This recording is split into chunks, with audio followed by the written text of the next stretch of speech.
Sinatra, putain, je suis un ouf. Coupe. Non, c'est qu'il Pistolet, bruit de balle, écran noir, cliffhanger. 2h50 balles, 6 bangers. Iron Nero, je suis Bender. Hide dans la forêt comme Slender. Big J costard 3 pièces comme T.I. puis dans Takers. Petite précision, cette interview a été enregistrée début mars, à une période où Con Sinatra n'était pas encore finalisé. C'est pour cette raison qu'il y a quelques morceaux dont on ne parle pas, notamment le très bon morceau avec Andrew Magenta, qu'on vous invite évidemment à écouter. Également, petit souci technique avec la caméra, il y a quelques moments où l'image est un peu floue, mais ça ne gêne absolument pas le visionnage de cette interview, je vous rassure. Donc voilà, bon visionnage. Dog, déjà comment tu vas? Bah écoute, plutôt bien mon ref. Bah écoute, ça fait plaisir de te recevoir, on te reçoit pour le projet Con Sinatra. Ouais, c'est ça, exactement. On va commencer très simplement. Dog Sinatra, donc originaire de Rennes, c'est ça. Sur les plateformes, j'ai peut-être mal fait mon taf, mais on ne trouve pas beaucoup de sons de toi, j'en ai retrouvé qu'un seul en fait. Il y en a qu'un seul, Motorola. C'est quoi? T'as fait le tri avant la sortie de Con Sinatra, t'as rien sorti, c'est quoi? En fait, le fait est qu'au début, on était pas mal sur SoundCloud. On a bien dit que SoundCloud, et on a fait le tri dans ce qui était plus à jour, etc. Mais comme on s'est vraiment focus sur Con Sinatra ces derniers temps, donc tous ces derniers mois, c'est vrai qu'on a été assez discret sur les plateformes. Mais d'ici peu, il y aura du contenu. Mais du coup, pourquoi un projet aussi rapidement, la transition entre SoundCloud et les plateformes? Pourquoi direct sortir un projet? C'est quoi? C'était à la date et c'était le bon moment pour toi? Bah, comme tu disais justement, comme je te disais, on a été assez discret. Ok. Donc on balance pas mal de snippets, etc. Mais ça va pas contenter les gens à vite à capter. Du coup, non, on essaie de créer le maximum d'engouement autour d'un projet. Là, on sait que le projet est relativement solide pour le coup. Il y a une belle connexion avec Conqueso. Du coup, tant qu'à faire, autant faire un projet commun, on s'est dit. Carrément. Et comment s'est passée la transition? Est-ce que tu sens que la transition entre SoundCloud donc, et les plateformes, comment elle s'est faite? Est-ce que tu trouves que tu as réussi à ramener ton public de SoundCloud sur les plateformes ou ça a été plus compliqué? Ouais, sans problème. Après, le fait est que SoundCloud, très honnêtement, ça me plaisait pas plus que ça. C'était vraiment question, je sais pas, c'était assez ouvert. Donc on s'est dit pourquoi pas, mais les gens qui nous suivent, c'est surtout via les réseaux en fait, à vrai dire. Donc j'avais pas spécialement une fanbase SoundCloud spécifique ou quoi. Donc les gens, ils ont fait la transition d'eux-mêmes en voyant que ça repartageait sur les réseaux en fait. Je sais que les auditeurs SoundCloud sont vraiment attachés à leur plateforme et aux artistes qu'ils y écoutent. Mais on n'est pas allé assez en profondeur pour se créer un gros cloud SoundCloud pour le coup. Bon, tant mieux alors. Ouais, c'est pas plus mal. Tu parlais de Conqueso, donc Con Sinatra c'est donc un projet commun. Ouais, tout à entre fait. toi et Conqueso, donc producteur qu'on a retrouvé avec Tedax Max ou Untrill récemment. Donc Con de Conqueso et Sinatra de Dog Sinatra, pour ceux qui n'avaient pas compris. Comment s'est fait la connexion et comment est venue l'idée de ce projet commun en fait? Alors la connexion elle s'est faite via Sully. Ok. Je sais qu'il parlait un petit peu sur Twitter. Après je sais qu'il avait déjà fait un son avec un pote à moi. Non, je sais qu'il avait déjà fait une collab Low Beach avec Andrew Magenta qui est très chaud d'ailleurs. Le son je l'ai kiffé. De là j'avais demandé à Sully donc s'il y avait moyen d'avoir une prod ou deux. On a commencé à rentrer en contact. Il m'a envoyé une prod pendant le premier confinement. On a fait un son, donc j'avais fait ça sur Home Sud en vite fait, mais c'était chaud, tu vois, on a compris qu'il y avait une petite alchimie déjà. Donc au fur et à mesure, on s'est dit pourquoi pas faire un projet commun. Moi j'avais besoin de prod, ces prods sont énervés. Et vu qu'il avait bien kiffé ce que j'avais proposé sur ce qu'il m'avait envoyé jusque-là, on s'est dit pourquoi pas. Et la machine s'est lancée comme ça au final. Je fais partie du patrimoine de ma cité. Uzi sur le gilet fait des guillis. J'ai un peu tard comme un ailé. Non, excellence comme PDG. Nigga, you get it? J'ai des blessures que seul le temps peut guérir. Si je te pull up pour la maille ou le plaisir, je tire sur un big joko tout vert comme Kermit. Nigga, you get it? Mes négros sont pas. En fait, on fonctionne comment? Il m'envoie des packs de 5 prods. Et généralement, sur chaque pack, j'en tape au moins une, tu vois. Donc après, on voit si on garde le son ou pas. Mais généralement, ça donne plutôt bien. Par exemple, si tu veux, sur un de ces packs, j'ai enregistré Noir Excel et Days Off, tu vois. Il y avait les deux prods qui. Donc c'est vraiment au feeling, c'est en fonction de vraiment. Si la prod m'inspire, après il peut m'arriver de retomber dans mes anciens mails, retrouver une prod et péter un câble. C'est le cas de BJSLM par exemple. C'est une prod que j'avais pas du tout calculée au début. Mais je l'ai réécouté, j'ai cassé ma tête. J'ai dit attends, je suis passé à côté d'un truc de ouf là. Quel son quand même. Quel son. Je te remercie beaucoup. Avec plaisir. Justement, tu parles donc de BJSLM, voilà, c'est bon, j'arrive à le dire. Et quand j'ai capté ce que ça voulait dire, j'ai vrillé un petit peu aussi. Tu parles de ce morceau-là, et moi c'est un morceau qui m'a marqué pour la façon dont tu entres sur le morceau. La petite ref à Armin. Ouais, grand fan de SNK. Je crois savoir, ça passe très bien. Donc moi je voulais savoir comment ça se passe une session d'écriture de Dog Sinatra. Puisqu'en fait dans l'écriture, moi ce que je trouve intéressant c'est que, bon sur ce projet tu vas un peu partout, et c'est un projet qui est assez cool, qui est assez... qui présente une palette assez large de ce que tu peux proposer, je trouve. Mais il y a un truc qui ressort sur l'écriture, c'était une écriture qui est brutale, qui est percutante, incisive, des fois même gaulerie.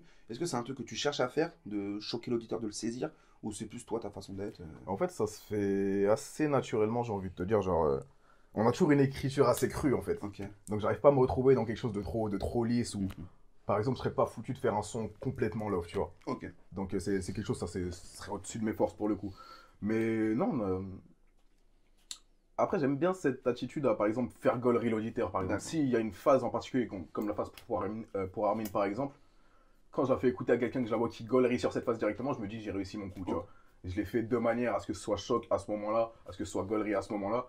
Et quand je vois que l'effet escompté est passé, bah, c'est que j'ai réussi mon taf. Mais sinon, pour un processus d'écriture, bah, il n'y a rien de particulier. J'ai juste un répertoire dans mes notes. Dès que j'ai une phase qui me vient, ça peut être au taf, ça peut être n'importe où, je la note. Et c'est pas rare que je commence un texte par une de ces phrases que je trouve vraiment quali pour le coup. Ok, d'accord. C'est à peu près comme ça que ça marche. Ok, cool. Pour moi, l'un des gros potentiels de ce projet, c'est au niveau des morceaux que je trouve. C'est des bêtes de banger en fait. C'est des trucs qui peuvent même être un peu club ou en tout cas qui peuvent passer sur scène, je trouve. Je veux savoir si c'est un truc que tu as pensé. Alors, on est en confinement, couvre-feu, tout ça. C'est peut-être pas la bonne période, mais est-ce que c'est quand même un truc auquel tu as pensé? Est-ce que même au niveau de tes influences, c'est vers ça que tu tends, des artistes de club, des artistes de scène? Parce que je trouve que c'est vraiment l'un des gros potentiels de ce projet. En fait, pas du tout. Avant justement le projet, on pensait à faire pas mal de sons de scène parce qu'avant le confinement, tout ça, on avait encore quelques scènes. Mais là, on s'est juste focus sur la musique. On n'a pas pensé au potentiel de chaque son. C'était un potentiel son turn-up ou on a fait un petit peu ce qui nous venait directement en fonction de la prod. En fait, c'est vraiment au feeling. On s'est pas dit il nous faut un son turn-up, un son personnel. Non, en fait, c'était vraiment au feeling. On voit les sons qu'on a et après, on réfléchit au potentiel qu'ils ont chacun, tu vois. Mais au final, non, c'était vraiment une démarche assez naturelle.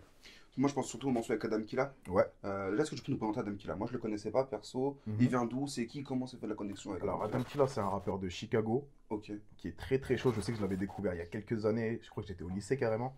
Sur un projet avec Kikaz. Il avait fait un son Turtle Fit et j'avais éclaté ma tête. Je l'ai fait tourner en boucle. Je l'écoute encore aujourd'hui pour le coup.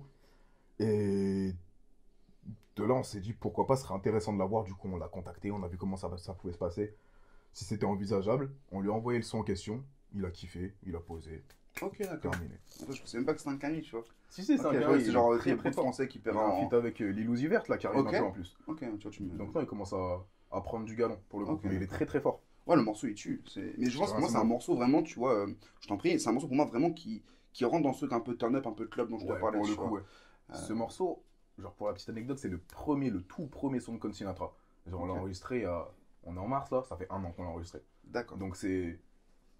Je vais pas dire que c'est celui qui colle le moins à ce qu'on fait aujourd'hui parce qu'il y a une évolution forcément au fur et à mesure, mais c'est un morceau quand même quali, on a kiffé le faire. Donc, mais aujourd'hui, c'est vrai que c'est le tout premier son de Con Sinatra. Je dois saper la famille en Bottega, donc je vais me la donner là. Je suis plus que rare comme un or NASCAR. J'ai un marteau dans la veste comme l'enfoiré d'Asgard. Je me réveille assis sur un tissu rascal. Je m'endors assis sur un Kilamasta. Des flows inédits et des 20 millésimes. Des rocks illicites pour les craquer de la vie. Je me fais sucer le gourou par un mannequin Vanity. Fixe pas trop les ice, tu vas te cramer la rétine. Poisse, parcelé, fuck fun. Autre featuring, et pas des moindres, feat avec Tedax Max, artiste qu'on voit de plus en plus pop depuis quelques mois. Comment ça fait de la connexion avec Ted? Comment ça fonctionne avec Tedax Max? Alors, comment ça s'est passé? C'est Con Queso de base qui produisait pas mal pour lui. Donc, il m'a fait écouter quelques exclus, etc. J'ai vraiment cassé ma tête. C'est pour ça que de là, j'ai commencé à l'écouter de plus en plus. Et un jour, en fait, Queso m'a envoyé un pack de potes. Enfin, on parlait vite fait en DM avec Tedax, mais rien de bien méchant, tu vois. On partageait nos sons respectifs, etc. Et à partir de là, donc, j'ai écouté, franchement, Forme Olympique, je l'ai écouté à mort. Et un jour, Queso lui a parlé justement d'une éventuelle collab. Ça l'a chauffé. Cool. J'ai reçu une prod justement, donc j'ai reçu un pack de prod de Queso. Je suis allé le poser. De base, c'était même pas spécialement pour Ted ou quoi. Franchement, on a tapé le son Back in Your Riffs comme t'as écouté. Frère, on a pété nos crânes. Franchement, franchement, on a vraiment kiffé ce son. Et comme j'avais pas fini d'écrire, tu vois, j'avais posé un 32 ou je ne sais quoi, on s'est dit pourquoi pas. Franchement, ça collerait bien au niveau des univers, tu vois, on était vraiment dans une trappe méchante, tu vois. Je me suis dit pourquoi pas Tedax, tu vois. Donc j'en ai parlé à Queso, il a envoyé le son à Tedax ça kiffé. On lui a envoyé la partie, je suis monté à Lyon, on a fait ça en vite fait. Ok. On s'est rencontrés. Ah, vraie connexion en plus, vraie rencontre et tout quoi. Ouais, bien sûr, c'est un bon de fou. C'est un bon de fou. Tu me fais une bonne passe D parce que moi je vais te parler d'un de mes sons préférés du projet. Ouais, dis-moi. C'est Noir Excel. Ouais. Noir Excel, tu dis justement, j'ai des phases qui fâchent. Bon, ça fait un peu écho avec ce qu'on disait tout à l'heure sur des phases qui restent en tout cas percutantes et qui saisissent l'auditeur. Selon moi, en tout cas, c'est le meilleur, ou en tout cas, c'est mon préféré du projet. J'aime beaucoup la manière que tu as d'arriver dessus. Ouais. T'es brut et en même temps assez intimiste, c'est personnel. Ouais. Tu parles de tes plays, par exemple. C'est quelque chose qui m'a un peu surpris à l'écoute du projet. Enfin, je trouve que c'est un morceau qui ressort vachement pour les thématiques que tu peux aborder dessus. Et en même temps, je te trouve super polyvalent sur ce titre, où en fait, tu vas chantonner, tu vas utiliser une voix grave, tu vas faire des effets de voix qui vont trafiquer ta voix à mort. Enfin, il y a plein de trucs. Est-ce que c'était une volonté de gratter, de chercher autant de choses, ou c'est venu naturellement sur ce morceau?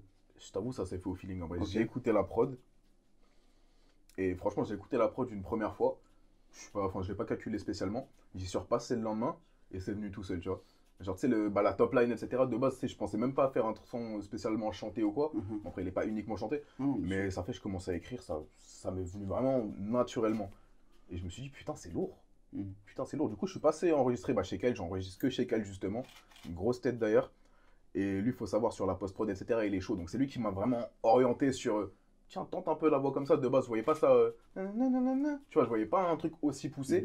Il m'a dit, tente ça. C'est venu tout seul. Franchement, on a fait le son en 1h30, on l'a plié, c'était carré. Après, sur les phases, j'ai écrit au taf, carrément. J'ai écrit au taf, attends, ça me venait tout seul. J'avais la prod dans la tête. J'écris. J'ai peut-être écrit en 30 minutes le son. C'est venu solo. On l'a enregistré après, on s'est dit, putain, c'est chaud. Au début, j'étais même pas vraiment convaincu. Je l'ai fait écouter à 2-3 ils m'ont dit, putain, c'est un de tes meilleurs sons, j'ai l'impression, genre. Et en fait, c'est venu tout seul, on l'a mixé. Et franchement, c'est un son que j'affectionne vraiment beaucoup aussi. Et au niveau des phases, en fait, c'est le même processus d'écriture que d'habitude au final, tu vois. Je trouve 2-3 phases, 2-3 phases préécrites. Et on l'a tapé comme ça au final. Cool, mental. Il n'y a pas une histoire particulière autour de ce son, c'est juste. C'est venu au feeling. Cool. Moi, il y a un truc qui m'a marqué sur le projet. Dans les thématiques, c'est notamment toute la question de l'ambition. Il y a même le morceau Days Off, où tu en parles aussi. C'est quoi tes ambitions? T'aspires à quoi? Et en tant que rappeur, peut-être même qu'est-ce qui t'a formé en tant que rappeur ambitieux? Pourquoi ça a transpiré autant? C'est même quelque chose d'assez propre au rap en fait en général. Tedax Max, lui, c'est humble et affamé. Et j'ai l'impression que t'es un peu même dans cette gamberge, tu vois. Ouais, c'est dans ce thème-là, on a la dalle et faut qu'on aille plus haut. Ça fait trop longtemps qu'on travaille cette merde pour que ça donne rien, tu vois. Attends, on est là-dedans en fait, on a soif de ça en fait. Il nous faut de la reconnaissance pour notre taf. Tu vois, les heures de studio, les thunes dépensées, les clips, les nanani. Si tout ce travail c'est voué à que dalle, on a raté quelque chose, tu vois. Donc, ouais, l'ambition, c'est vraiment le mot d'ordre du truc. Après, c'est pas. On veut pas juste graille pour graille, tu vois, il y a quelque chose derrière, tu vois, mais je sais que c'est vraiment à ça qu'on aspire au final, c'est monter grâce à notre musique. Tu sais, en fait, c'est le but de tout homme au final, de vivre de ce qu'il aime. Et moi, si ça se passe pour moi, franchement, je serais le plus heureux du monde. T'es pas le genre d'artiste à mentir en mode non, on fait ça que par passion, non. Ouais, ma bite. Ils sont tous là à mentir. Oh, le rap, c'est cool et tout. Bon, t'as parlé du clip avec Ted. Bon, à l'heure où on enregistre cette interview, le projet n'est même pas encore annoncé. Il n'est pas encore annoncé, ouais. Donc il n'y a encore pas d'interview, j'ai même pas vu de cover moi personnellement, je sais pas si t'as déjà ça en tête. On l'a même pas moi. Bon, voilà. Pas des idées, c'est ce qu'il faut. Mais du coup, il y a le clip avec Tedax qui arrive dans les prochains jours, c'est ça que tu vas clipper. Exactement. Moi ce que je voulais savoir c'est à quel degré tu t'impliques et à quelle importance tu accordes au visuel. Est-ce que pour toi c'est quelque chose qui doit marquer l'auditeur aussi? Parce que ce que je veux dire par là, c'est qu'en fait, ta musique, elle est très visuelle, en fait. Quand par exemple, là, je reprends la phase sur Amine, parce que moi, Mac est chaud. Et il y en a d'autres, hein. C'est très visuel, en fait. Bien sûr.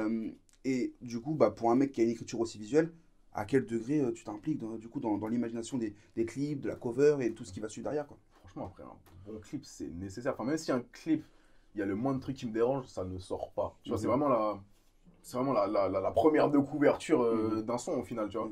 On peut adorer un son, et le trouver de spi juste parce que le clip, parce qu'ils ont chié sur le clip. Donc au final, non, c'est nécessaire. Après, comment je m'implique dans la réalisation d'un clip, tu veux dire? Ouais. Est-ce que c'est toi qui arrives avec les idées? Est-ce que c'est comment ça se passe? Ça dépend du son, mais après on s'apporte mutuellement généralement. Donc le clipper avec qui je bosse va me dire j'ai pensé à ça. Donc tout l'aspect technique, il va le fournir. Si j'ai des idées, on brainstorm un peu avec Sully. On y pense, ça ce serait bien, ça ce serait bien. Par exemple, pour un clip qui va sortir qu'on va faire bientôt avec Gamma, on a dû se voir dans un appart avec Bass, etc. On a discuté, on a mis les plans justement avec Sully. On a pensé à ce qu'on pourrait faire à telle minute. Donc en fait, tout dépend. Un coup, ça peut être moi et celui qui pensons à quelque chose, on apporte l'idée sur la table. Ou si un clipper en qui j'ai confiance me fournit un job de fou, je vais partir là-dessus directement.